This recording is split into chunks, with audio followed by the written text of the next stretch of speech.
The night shift at Deep Space Monitoring Station 7 was usually quiet. Tom Baker, the lead operator, was sipping his third cup of coffee when the first anomaly appeared on his screen. At first, he thought it was a glitch, the kind that sometimes showed up after 18 hours of staring at sensor readouts. But then a second appeared, and a third, and then hundreds more. "Sir," called out Jack from the station next to him, his voice trembling slightly. "You need to see this." Tom was already seeing it. The readings were unlike anything they'd encountered before. Massive objects, each one bigger than Earth's largest cities, were appearing at the edge of the solar system. Their sensors had picked up the ripples in space-time before the objects fully materialized. "Get the director on the line," Tom ordered, his fingers flying across the keyboard. "And someone wake up the analysis team." Within 30 minutes, the normally quiet facility was buzzing with activity. Director Anna Mills stood in the center of the control room, her face illuminated by the glow of dozens of screens showing the incoming data. "How many?" she asked, her voice steady despite the situation. 300 and counting," Tom replied. "They're arranged in a formation we've never seen before. Whatever these are, they're not natural phenomena." The objects had emerged from what appeared to be controlled space-time distortions, clear evidence of faster-than-light travel. Their size and arrangement suggested only one thing: a fleet, an alien fleet. "The interesting part," Tom continued, pointing to a particular set of readings, "is that they don't know we can see them yet. Their own scanning systems are still powering up." Director Mills nodded slowly. Humanity had kept certain technological advances secret for precisely this kind of situation. While the public thought Earth's deep space monitoring relied on radio waves and traditional telescopes, the reality was far more advanced. Quantum observation technology, developed in secret 20 years ago, allowed them to detect and analyze objects across vast distances instantly. "What's their capability?" she asked. One of the analysts, Mike, spoke up from his station. "Each ship is approximately the size of Manhattan. Energy readings are off the charts. Their power generation technology is unlike anything we theorized. Weapons systems are extensive." The room fell silent as the implications sank in. They were watching the arrival of a force capable of destroying Earth many times over. "They're beginning their scan of the solar system," Jack announced, "starting with the outer planets." Director Mills picked up the secure phone that connected directly to military command. "This is Mills. Initialize Protocol Omega. We have a Class 1 first contact scenario." She paused, listening to the response. "Yes, sir. We saw them before they saw us. We have approximately 6 hours before their scans reach Earth." The next few hours were a blur of activity. Military leaders worldwide were quietly alerted. Key personnel were moved to secure locations. Satellite networks were subtly adjusted to hide Earth's true technological capabilities. All of this happened while most of the planet's population slept peacefully, unaware that humanity's first contact with alien life was unfolding. The analysis team worked frantically to gather every piece of data they could. The ship's design, their energy signatures, their formation patterns, everything was documented and analyzed. With each passing minute, one thing became increasingly clear: this was no peaceful exploration fleet. "Director," Tom called out as dawn approached, "we've decoded some of their communications. Well, you should see this yourself." The decoded messages confirmed their worst fears. This was an imperial fleet, part of a massive empire that had conquered hundreds of civilizations. Earth was their next target. But as Director Mills read through the intelligence reports, a small smile appeared on her face. The Empire had no idea that Earth had been watching their activities for years through their quantum observation technology. Every conquest, every battle, every technological advancement, Earth had studied them all. "Send word to command," she ordered. "Tell them the Empire is exactly what we expected. All our preparations were right on target." As the sun rose over the monitoring station, humanity's greatest test was beginning. But unlike the hundreds of civilizations that had faced the Empire before, Earth was ready. They had prepared for this moment, and what the Empire saw as their next conquest would soon become their greatest mistake. The Empire had set its sights on Earth, not knowing they were about to face something they'd never encountered before, a civilization that had seen them coming. The United Nations Emergency Council chamber had never been so full.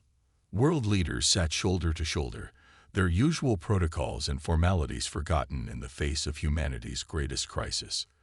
The massive screen at the front of the room showed a live feed from Deep Space Monitoring Station 7. Then it happened. Every screen, every phone, every digital display on Earth flickered at once. The Imperial message began. A figure appeared on the main screen. Tall, humanoid, but clearly alien. Its skin had a metallic sheen, and its eyes glowed with an inner light. When it spoke, its words were automatically translated by Earth's computers. "People of the third planet," the figure announced, its voice deep and commanding. "You stand in the presence of the eternal Galactic Empire. For 10,000 years, we have brought order and progress to the galaxy. 487 civilizations prosper under our rule. You will be the 488th. The room remained silent. The world leaders had been briefed about what to expect, but hearing it was different from reading reports. The alien continued. "Your immediate surrender is expected. Resistance is not only futile, it is illogical. Our fleet carries enough firepower to reduce your cities to ash. Your technology is primitive. Your defenses are inadequate. You have one planetary rotation to submit your formal surrender." The transmission ended as abruptly as it had begun. President James Wilson of the United States stood up first. "Well," he said, looking around the room, "they certainly don't lack confidence." General Robert Thompson stepped forward from the shadows where the military leaders had been waiting. "Mr. President, the Imperial fleet has moved exactly as we predicted. They've taken position behind your moon, thinking we can't detect them there." The Chinese premier spoke next. "Our preparations, are they ready?" "Yes," the general replied, pressing a button on his tablet. A new image appeared on the main screen, a detailed tactical display showing Earth's hidden defenses. "Every satellite we've launched in the past 20 years has been dual purpose. What the Empire sees as simple communication arrays are actually part of our planetary defense network." The room buzzed with quiet conversation. Most of the people present had known pieces of the plan, but few had seen the full scope until now. "And you're certain," the British Prime Minister asked, "that their technology hasn't advanced beyond our intelligence?" Dr. Linda Roberts, Earth's lead scientist for the Imperial Defense Project, stepped forward. "Completely certain. The Empire's greatest weakness is their own success. They haven't needed to innovate in centuries. Every conquest has been against civilizations less advanced than themselves. Their technology, while powerful, hasn't fundamentally changed in over 1,000 years." She brought up another display, showing detailed scans of the Imperial ships. "We've been studying them for decades through our quantum observation network. We know every weakness in their shields, every flaw in their weapon systems. Most importantly, we know their psychology. They've never faced a species that wasn't afraid of them." The Indian president leaned forward. "And our response?" General Thompson smiled. "Already prepared.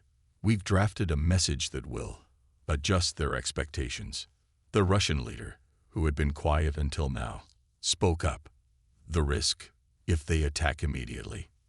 "Minimal," Dr. Roberts answered. "Their entire battle doctrine is based on overwhelming force against unprepared opponents. Our scans show they haven't even powered up their main weapons yet. They're that confident. They're expecting either immediate surrender or primitive resistance. What we're about to do doesn't fit either category." President Wilson stood again.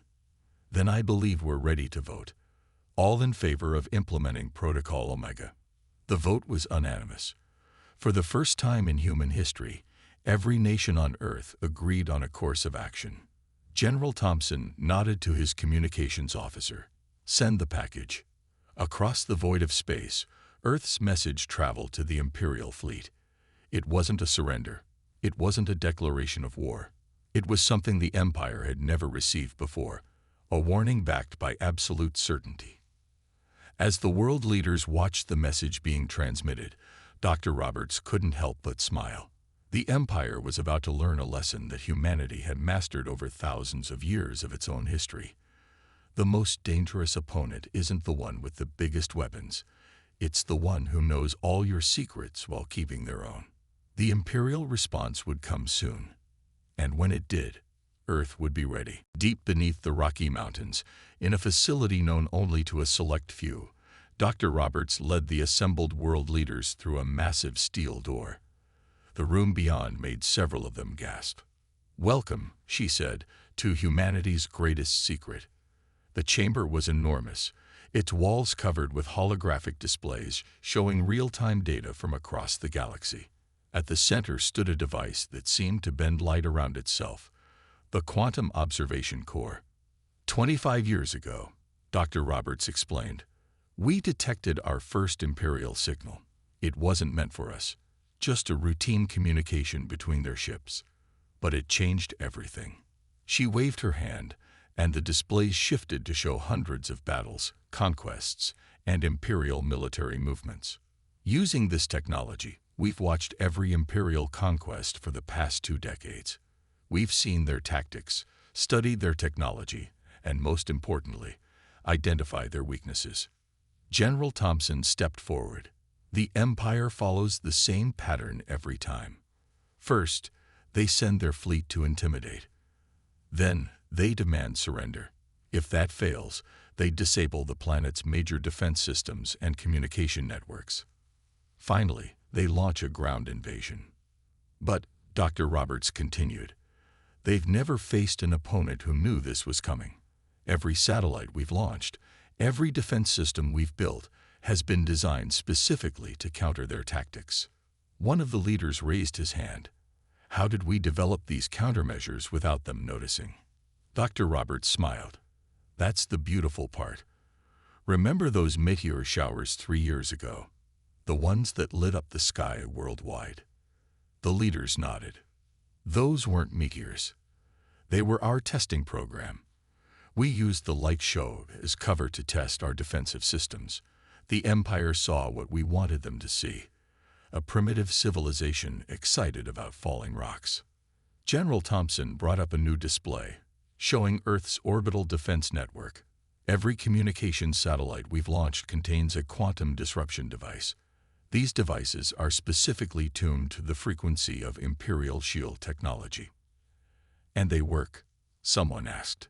In response, Dr. Roberts pointed to a small screen showing a recorded test. An Imperial scout ship, captured years ago and hidden in the asteroid belt, floated in space. A signal pulsed out from a nearby satellite, and suddenly the ship's shields flickered and died. They not only work, she said, they're completely undetectable until activated. The Empire's own scans will show them as simple communication arrays. The Japanese Prime Minister spoke up. Why didn't we strike first when we saw them coming? General Thompson answered, because humanity is better than that. We've learned from our own history.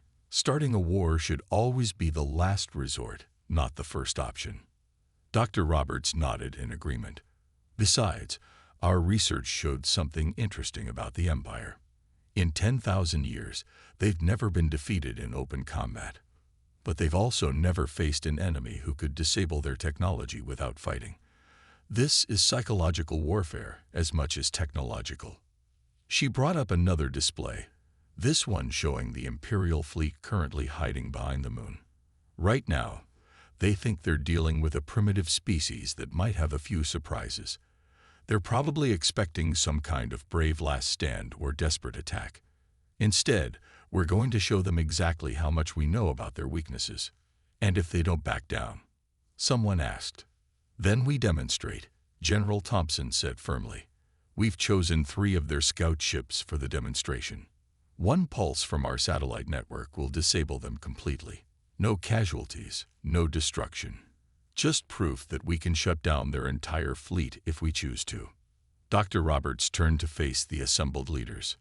For 10,000 years, the Empire has relied on their technological superiority. They've never needed to innovate because no one could challenge them. But humanity. She paused, looking at the displays showing years of careful preparation. Humanity has spent its entire history preparing for threats we didn't even know existed. The room fell silent as the implications sank in. Earth wasn't just ready for this confrontation. They had been preparing for it since before they knew it would happen. It was humanity's greatest strength. The ability to imagine threats and prepare for them, to turn paranoia into preparation, and to face the unknown with careful planning rather than fear. The Empire was about to learn that they weren't dealing with just another primitive civilization. They were dealing with humanity, and humanity had been ready for them all along. In the communications center of the underground facility, operators sat ready at their stations. The massive screen before them showed the Imperial fleet, still hidden behind the moon, waiting for Earth's surrender. "Signal ready, sir," said Mark, the lead communications officer. His fingers hovered over the transmission controls. General Thompson looked at Dr. Roberts, then at President Wilson. "Once we send this, there's no going back. They're already counting down to their deadline." Dr. Roberts replied, checking her watch. "We have 19 hours left before their ultimatum expires. Better to show our hand now, on our terms." President Wilson nodded. "Send it." Mark pressed the button. Transmission beginning. Now. The message that went out wasn't a typical diplomatic response. Instead, it was a massive data package, carefully crafted over years of observation. As it streamed toward the Imperial fleet, the room held its breath. On the main screen, they watched as the Imperial ships received the transmission. At first, nothing happened. Then, suddenly, movement. The Imperial ships began shifting positions, their formation tightening defensively. "They're reading it," Dr. Roberts said, watching the data streams. "Look at their power signatures. Their command ship is diverting extra energy to their analysis systems." The data package contained exactly 487 files, one for each civilization the Empire had conquered. Each file detailed the exact tactics the Empire had used, the weaknesses in their approach, and most importantly, how Earth had prepared to counter each strategy. But the real shock for the Empire came in the technical specifications. Earth's message included detailed scans of their ship's shield harmonics, weapon systems, and power distribution networks. Every vulnerability, every design flaw, every weakness that the Empire thought was secret, all laid bare. "They're trying to trace the source of our scans," Mark reported, monitoring the Imperial response. "Their sensors are going crazy trying to figure out how we got this information." The final part of the message was the shortest. It was a simple text transmission. "To the eternal Galactic Empire. We have watched you for decades. We know every ship in your fleet, every tactic in your arsenal, and every flaw in your technology. The attached data is only a fraction of what we have learned. We chose not to strike first when we detected your approach. We chose not to disable your ships when you entered our solar system. We chose not to destroy your scouts when they passed our outer planets. This is not because we cannot. This is because we choose peace first. You have received this message as a courtesy. This is your only warning. Humanity." In the Imperial command ship, the message caused chaos. Their supreme commander, for the first time in centuries, felt something close to fear. How could a supposedly primitive planet have this level of intelligence about their fleet? More importantly, why hadn't they used it to attack? Back on Earth, the command center watched the Imperial fleet's reactions through their quantum observation network. Ships were running diagnostic scans, checking their systems, verifying their vulnerabilities. The Empire's carefully orchestrated invasion plan was unraveling. "Look at their power signatures," Dr. Roberts pointed to a display. "They're strengthening their shields, but they're using the exact frequencies we listed as vulnerable. They don't even have alternative configurations." "Of course not," General Thompson replied. They've never needed them before. 10,000 years of victory made them predictable. President Wilson watched the Imperial ships scrambling to respond. How long until they make a decision? They've already called an emergency council, Mark reported, monitoring their communications. Their entire command structure is in chaos. Some are calling for immediate retreat. Others want to attack before we can use our knowledge against them. Dr. Roberts smiled grimly. Then we should help them make their decision. Initiate Phase 2. The room tensed. Phase 2 would prove that Earth's warning wasn't a bluff. The Empire was about to learn that humanity's knowledge wasn't just theoretical. It was practical, tested, and ready to use. The next hour would determine whether the Empire would become the first galactic power to retreat from Earth, or whether they would learn the hard way why humanity's warning should have been heeded. The countdown to demonstration had begun. They're still debating, Mark reported from his communication station. 2 hours had passed since Earth's warning, and the Imperial fleet remained in disarray. Their command ship is receiving messages from at least 30 different admirals, all arguing about what to do. Dr. Roberts checked the final calculations on her tablet. Time to end the debate. General Thompson nodded. Begin the demonstration. The command center hummed with focused energy as operators prepared Earth's response. On the main screen, 3 Imperial scout ships were highlighted in red. They had been chosen carefully, positioned at different points around the moon, far enough apart to prove this wasn't a lucky hit, but close enough to their main fleet to ensure everyone would see what happened. Quantum disruptors coming online, Dr. Roberts announced. Targeting systems locked. President Wilson leaned forward in his chair. This was the moment that would either prevent a war or start one. Everything depended on the next few minutes. Send the 30-second warning, General Thompson ordered. Mark transmitted a brief message to the Imperial fleet. Demonstration beginning. Watch your scout ships designated Alpha 7, Beta 3, and Gamma 9. The reaction was immediate. The Imperial fleet's energy signatures spiked as they raised shields and charged weapons. The 3 targeted scout ships began emergency evasive maneuvers, their engines flaring bright against the darkness of space. They're trying to jam our targeting systems, Mark reported with a slight smile, using frequencies that would block their own weapons.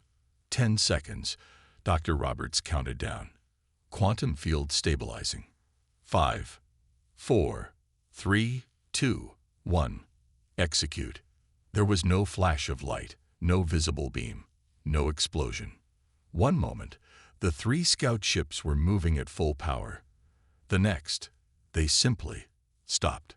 On the main screen, the ship's energy signatures dropped to almost nothing. Their shields vanished. Their engines died. Even their artificial gravity failed. Through the quantum observation network, they could see the crew inside floating helplessly, their mighty warships turned into powerless metal shells. Full shutdown achieved, Dr. Roberts reported, checking the readings. Their backup systems are trying to engage, but the quantum field is preventing any power transfer. Life support remains at minimal levels as calculated. The rest of the Imperial fleet erupted into chaos. Ships began moving in all directions, some trying to reach the disabled vessels, others pulling back in fear of being next. Their formation, maintained perfectly for 10,000 years of conquest, broke apart in minutes. Their command ship is broadcasting on all frequencies, Mark announced. They're demanding to know what we did to their ships. General Thompson smiled. Send them the technical analysis. Show them exactly what we did and how we did it. The data streamed out from Earth, detailed specifications of how the quantum disruptors worked, schematics showing the vulnerabilities in Imperial power systems, and most importantly, proof that every ship in their fleet had the same weaknesses. Look at their sensor scans. Dr. Roberts pointed to a secondary display. They're verifying everything we sent them. Their own instruments are confirming what we did is possible on every ship they have. In the disabled scout ships, the crews were experiencing something no Imperial force had felt in 10,000 years. Complete helplessness. Their mighty technology, the backbone of their empire, had been turned off like a light switch. "Message from their supreme commander," Mark reported. His voice carried a note of satisfaction. "They're requesting a temporary ceasefire for diplomatic discussions." President Wilson nodded. "Remind them that this demonstration will end in exactly 1 hour. Their ships will regain full power, completely undamaged. This was just a small-scale test of our defensive capabilities." As the message went out, Dr. Roberts studied the Imperial fleet's reactions. "Look at their formation now. They're spreading out, trying to make it harder for us to target multiple ships at once. They still don't understand. Distance doesn't matter to quantum disruption." "They understand enough," General Thompson replied. "For the first time in their history, they're afraid." The command center settled in to wait. For the next hour, the 3 Imperial scout ships would drift powerlessly through space, serving as a clear reminder to the Empire. They had come expecting to find a primitive civilization ready for conquest. Instead, they had found humanity, a species that had turned the Empire's own arrogance into a weapon against them. The demonstration was complete. Now they would see if the Empire was wise enough to learn from it. The Imperial Supreme Commander's face filled the main screen of Earth's command center. Despite his alien features, the mix of fear and respect in his expression was clear. Exactly 1 hour had passed since the demonstration, and as promised, the 3 disabled scout ships had regained power. "In 10,000 years, the commander spoke, his translated voice echoing through the room. "No civilization has ever forced us to consider retreat." President Wilson sat calmly at the conference table, flanked by Dr. Roberts and General Thompson. World leaders watched from screens around the room. "We didn't force anything," he replied. "We simply showed you the reality of your situation." The Imperial commander's eyes narrowed. "Our analysts have been reviewing your data for the past hour. They confirm everything. But there is one question that troubles us. Why reveal your capabilities? Why not strike when we were unaware?" Dr. Roberts stepped forward. "Because that's not who we are. Humanity has a long history of warfare. Yes, but we've learned from it. We prefer to prevent wars rather than win them." On the secondary screens, they could see the Imperial fleet still maintaining its distance, spread out in a defensive formation that their own tactical analysis had proved useless against Earth's quantum technology. "The Empire has ruled through fear for 10,000 years, General Thompson added. "We're offering you the chance to experience something different, mutual respect." The commander was silent for a long moment. Behind him, his advisors argued in their native language, their gestures becoming increasingly animated. "You realize," the commander finally said, "that if you can disable our ships so easily, other civilizations might learn to do the same. Our entire empire could be at risk." "That's correct," President Wilson replied. "Which is why we're offering an alternative. Leave Earth and its solar system as a recognized independent territory. In return, we won't share our quantum disruption technology with anyone else." The command center fell silent as they waited for the response. Through their quantum observation network, they could see the frantic activity aboard the Imperial ships. Officers were running scenarios. Advisors were consulting ancient records, and tactical computers were calculating odds. Finally, an older alien stepped into view beside the commander. His ornate uniform marked him as one of the Imperial archivists, keepers of the Empire's 10,000-year history. "Supreme Commander," the archivist spoke, his voice heavy with meaning. "In all our records, there is no precedent for what we face. This species," he paused, looking directly at the humans, "they could have destroyed our fleet the moment we arrived. Instead, they warned us. They demonstrated their power without causing harm. They offer peace from a position of strength." The commander nodded slowly. "And your recommendation, archivist?" "In 10,000 years, we have never retreated," the archivist replied. "Perhaps that is precisely why we should do so now. The Empire has survived by recognizing power. These humans have power we don't understand, technology we can't counter, and wisdom we didn't expect. The tension in the room was palpable as the commander considered his options. Through the quantum network, they could see orders being prepared for both attack and retreat, the Empire hedging its bets until the final decision.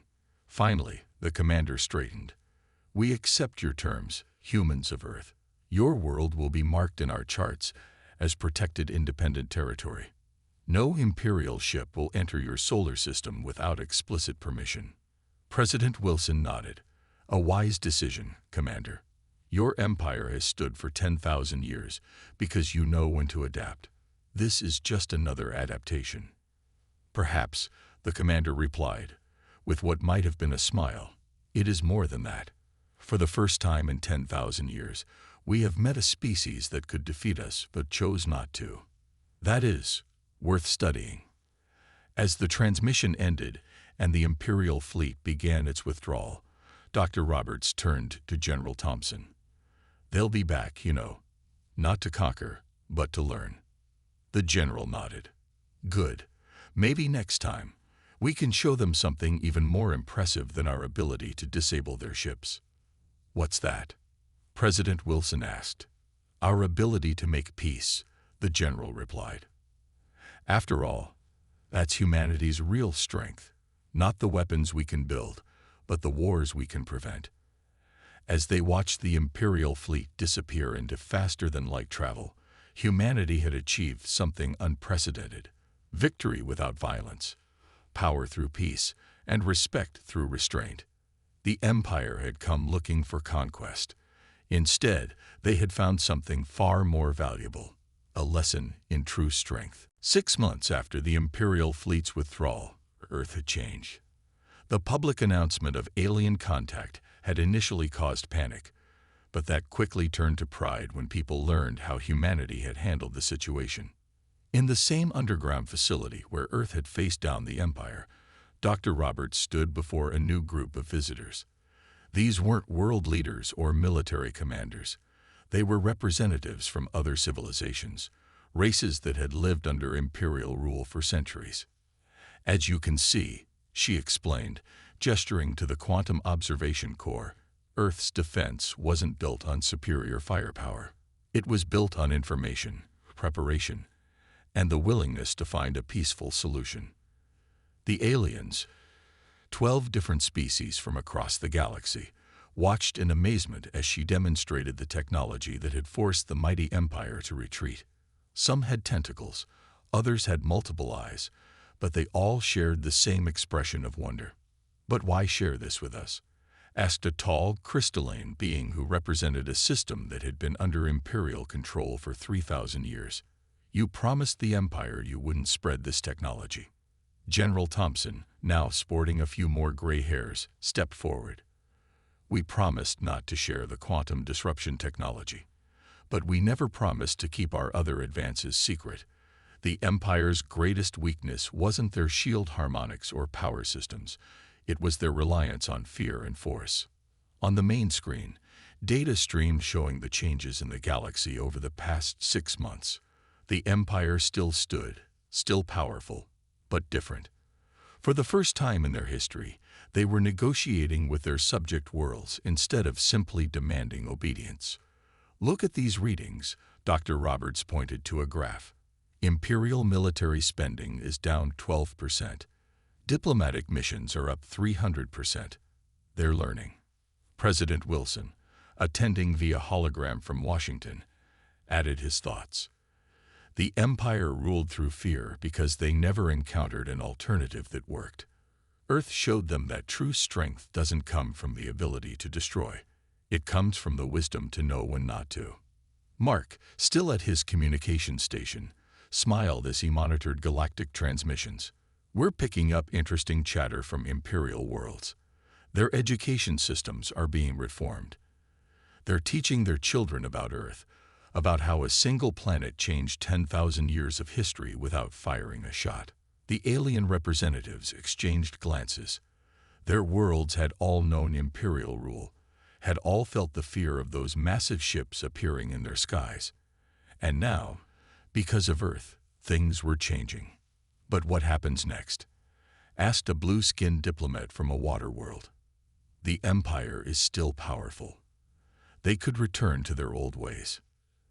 They could, General Thompson agreed, but they won't, because now they know something they didn't know before. There's always a bigger fish. There's always someone watching. And sometimes, the most dangerous opponent isn't the one who threatens you with destruction. It's the one who shows you a better way to live. Dr. Roberts brought up a final display, showing hundreds of diplomatic requests from across the galaxy. Earth is no longer just a single planet defending itself. We've become something the galaxy hasn't seen in 10,000 years. Hope.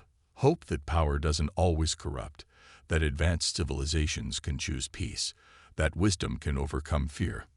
The facility, once a secret defense center, had become a symbol of humanity's emergence onto the galactic stage. But unlike the Empire's symbols of power, their massive ships and world-destroying weapons, Earth's strength was shown in diplomatic missions, cultural exchanges, and the steady spread of knowledge. The Empire set its sights on Earth, President Wilson concluded, expecting to find just another conquest.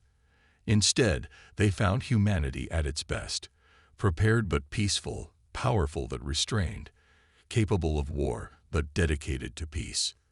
As the alien representatives began their own discussions about forming new alliances and diplomatic ties, Dr. Roberts looked up at the Quantum Observation Core, the device that had helped save Earth. But it wasn't the technology that had truly turned the tide. It was humanity's choice.